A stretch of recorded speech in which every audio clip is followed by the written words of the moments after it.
For those of you that don't know me, my name's Flavia and I am in Chertsey in Surrey, and I'm a single mum and a mumpreneur, whatever you want to call it. I've always wanted to run my own business, run my own life, have financial freedom, overcome a lot of challenges with depression and being a single mum twice and what have you. So I just thought it would be appropriate to share some of my experiences with people, because I've learned from the experiences, and if I can share that with you guys and it helps you or it helps someone you know, then that's fantastic. So the story I want to tell you about, it must have happened, it was a long time, well, I say it was a long time ago, it must have been at least 10 years ago, and I was singing and doing gigs at the time. I'd gone from sort of working in a duo, I had backing tracks and stuff and worked with duos, and then I just thought it was easier to do karaoke nights. I don't know whether it was or not, that's debatable, but anyway, I got into doing karaoke nights. I think what it was I started singing in pubs with backing tracks, and always like to encourage people to get up and sing, and so then it sort of made a natural progression to karaoke. So I do karaoke nights, and a lot of the places I did were a bit undesirable. I didn't care where I went. I love all sorts of people, and I think some of the best people that you meet come from challenging backgrounds, and you can't judge a book by its cover and all of that sort of thing. So I loved it. I love being in these sort of pubs. And one that I did one day was at the Prince Regent in Chertsey. I don't know if anybody knows it. And because I didn't live in Chertsey at the time, I actually lived with my mum in Addlestone.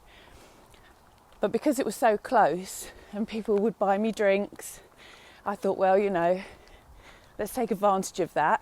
The landlord said, well, you can leave your car here and leave all the equipment here, have a few drinks, get a taxi home and come back and pick your car up and the stuff in the morning. I thought, great.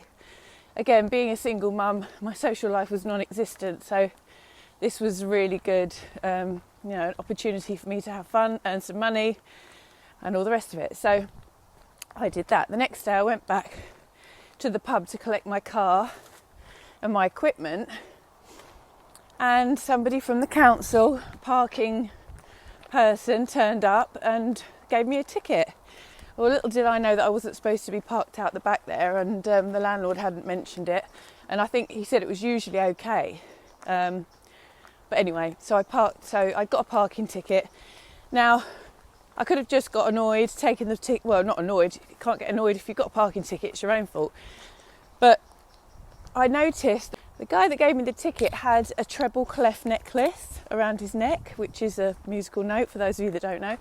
Not a musical note, it's a musical symbol. And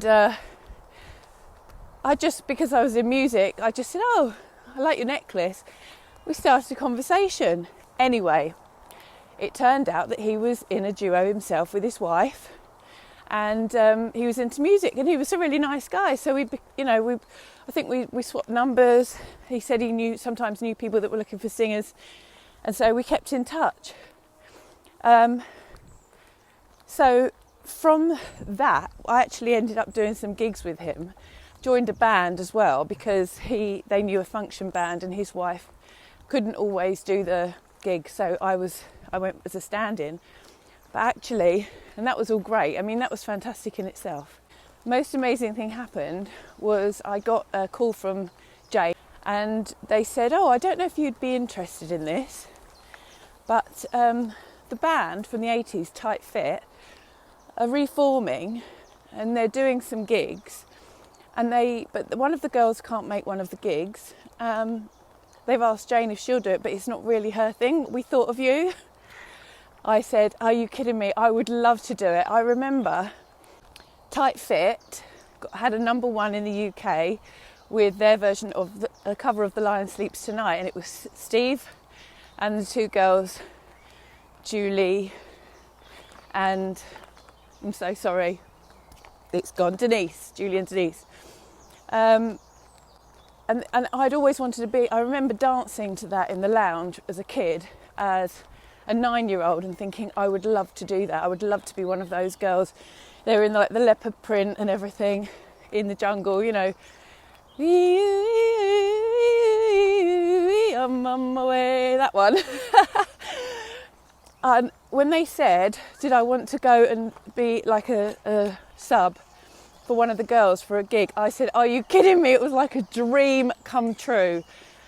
I could not believe it, so I did it. I was very nervous. We did it at Blackpool. It's Blackpool Pride. We actually ended up doing 2 gigs in a day. It was Julie that was away. She couldn't make it, so I was a stand-in for Denise. And oh my goodness, it was absolutely amazing. It was terrifying but amazing.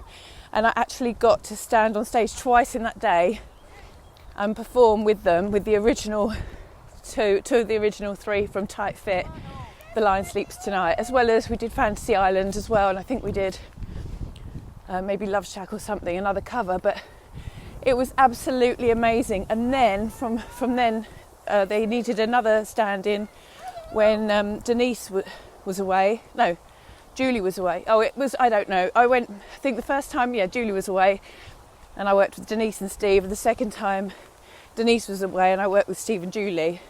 And that was at the Harwich Powerboat Show, which was awesome. And it was just amazing. And when you think that none of that would have happened if I hadn't had the parking ticket. Well, none of it would have happened if I'd have just taken the parking ticket and not said anything. If I hadn't have said, oh, I like your necklace.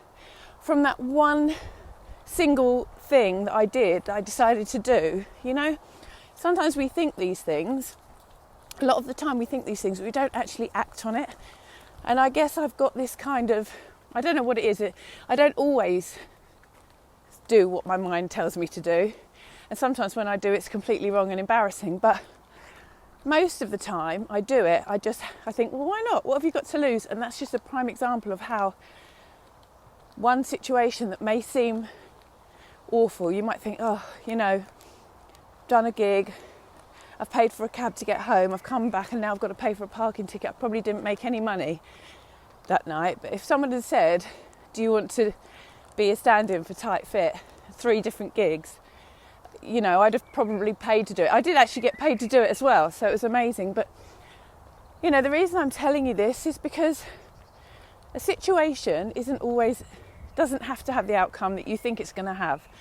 So when you come across people, just be open to the possibility of something else. You don't know how you can help that person or how that person can help you or anything.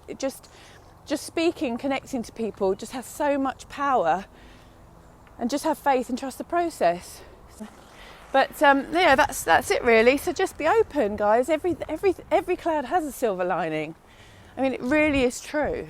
Doesn't have to be, you know, just always be positive.